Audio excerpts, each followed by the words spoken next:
So today I'm going to talk to you about getting nice straight edges on your crochet pieces. These two examples here, something's gone wrong. So basically here on these two examples, I've missed the first stitch in my row. Here you can see that I have missed the last stitch. It's a little bit more obvious, but sometimes when your work is a little bit more kind of stretched out, it's not so obvious to see that last stitch. In my example, it is really quite obvious. You've got this little step here where you see that there's actually a stitch missing. But when you look at the beginnings of your rows, here this is really missing the first stitch, and here also this is double crochet now, so here also I have missed the first stitch in my rows. And you might be looking at it and saying, well, I can't see that I've done anything wrong. Why have I got fewer stitches than I started with? So I'm going to show you what happened here. So basically, if I pull this apart, this is my turning chain where I changed rows. And you can see here, this one here, that was actually my first stitch and I missed it. And I just went into the next stitch. So I'm going to show you how that works when we're actually crocheting.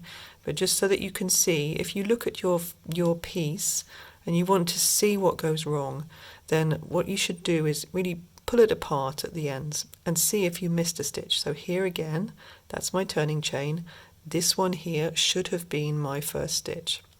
So also when you're starting out, it's a really good idea to count your stitches and also to use a stitch marker in the first and sometimes also in the last stitch so that you can really see it. So how do we count our stitches? Well, if you look onto the top of your work, these ones are double crochet, but single crochet looks exactly the same.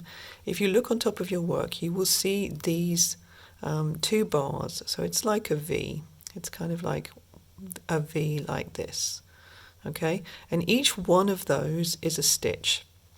So this one here, this is number 1, number 2, 3, 4, 5, 6, 7, 8, 9, 10, 11, 12, 13, 14, 15, 16, 17. Oh dear, I started with 20, so I have lost 3. So something is going wrong with my stitches here. I already told you what it is, but that's how to tell. So I started with 20, now I've got 17, so I have a bit of a problem. So unfortunately, you can't fix this once it's happened. The only way to fix it is to go back to when you started to lose stitches.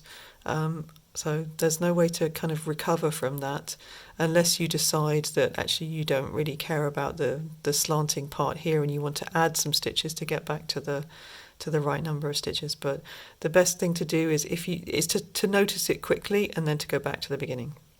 Okay, so how does it work when we're actually crocheting? Let's have a look.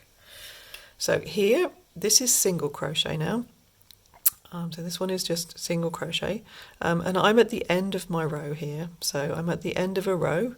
I've got one more stitch to go. So I'm just going to pop my hook in there and I'm going to show you the last stitch. Okay, so this one here is my last stitch. So I'm going to put my last single crochet into that stitch. Now, before I do my turning chain, I'm going to really keep my eye on that stitch, or if I find that difficult, I can actually put my little stitch marker into that stitch. This is my last one. Okay, now I'm going to do my chain for turning and I'm going to turn over my work. And now I know exactly where to put my hook because I've got a stitch marker in the place where I need to put my hook. So if I just take that out for a second, I think you'll be able to see how it is easy to miss it.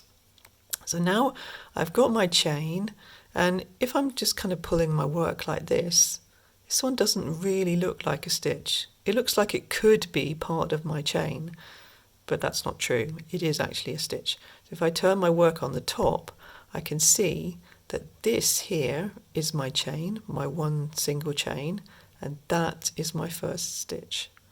So my hook needs to go in here for my first stitch, and that's how I'm going to avoid missing that first stitch. Then I'm going to go all the way to the end of the row, and I will show you what happens. If I want to be sure that I don't miss that stitch when I come back to the end of the row, again I can put my stitch marker into that stitch and mark it like that. Okay, so that was my first stitch. I'm not going to miss that stitch when I come back to it. And then I'm going to go along to the end of the row, and you can join me back again when we get to the last stitch. So here I am again back at the last stitch. So that's my first stitch there where I put my stitch marker. And here I am really at the last stitch, and I wanted to show you just really close up what the last stitch looks like. So the last stitch has this tiny little bar. Can you see that little bar there? That belonged to my chain from the previous round. So if I turn it onto the top, what you can see is that's the last V there, and there's this little bar across that marks my last stitch. Okay, so I've still got one more stitch to go. So then I put my last single crochet into that stitch. And then I'm going to chain, or sometimes you want to turn and then chain, doesn't really matter. So chain and then turn around. And now have a good look at that first stitch. So that one there is my first stitch. That's my chain, that's my first stitch. So make sure that I get that first stitch.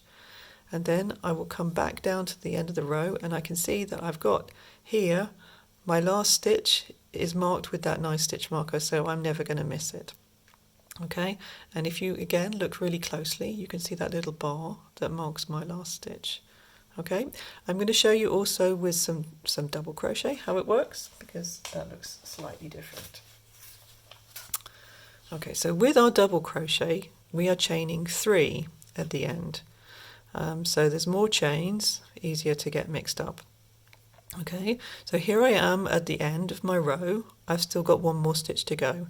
So again, if I look at my last stitch on the top, I can see this is my chain here where I turned on the previous row, and that is my last stitch right there, that last V.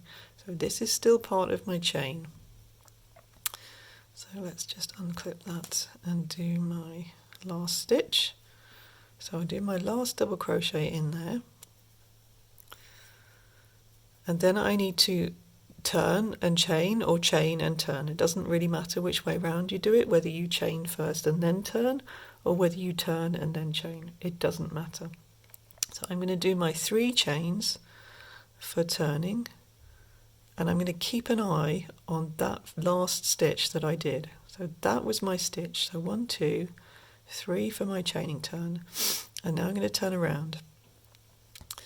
Now if I pull my work up like this, again, this is how people miss it. So if you pull your work up like this, you might think that this part here, this bottom part here, is not a stitch. It might look part of your chain, but it isn't. This was the last stitch.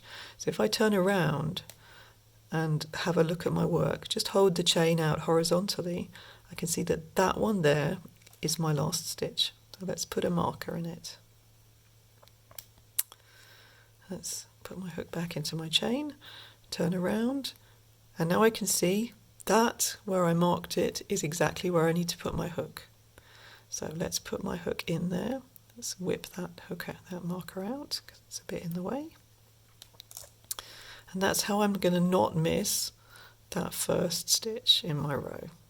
And you can see that the chain is going to stick out a little bit. That's completely normal. So when you do 3 chains for your double crochets, they do often stick out a little bit. If that begins to annoy you, what you can do is chain 2 instead of chaining 3. Sometimes that helps. Now I'm going to continue my double crochets all the way to the end, and you can join me for the last stitch. So here I am again back at the end of my row. I'm not quite at the last stitch yet, but I just wanted to show you kind of the anatomy of the end of the row. So here, if you have a really close-up look, you can see this was my turning chain from the previous row, this bit here on the end. And then I have got 1, 2, 3 stitches to go. Okay, so if I have a look on the top, what I can see is 1, 2, 3 stitches to go, and this little bit here is my turning chain. Okay, so 1, 2, 3. And that's it. Now I'm at the end of my row, and so what you see here is that you've still got that turning chain, but that does not count as a stitch.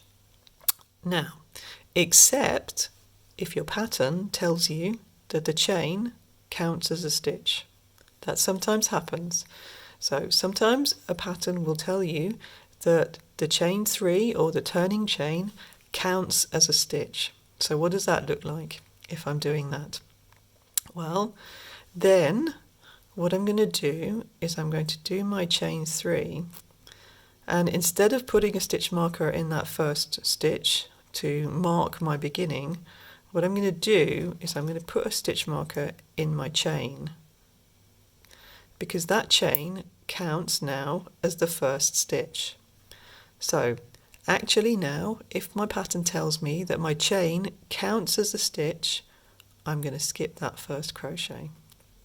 Okay, so I'm going to skip that first one because this chain is my first stitch. Okay, and then my next one is going to go in here.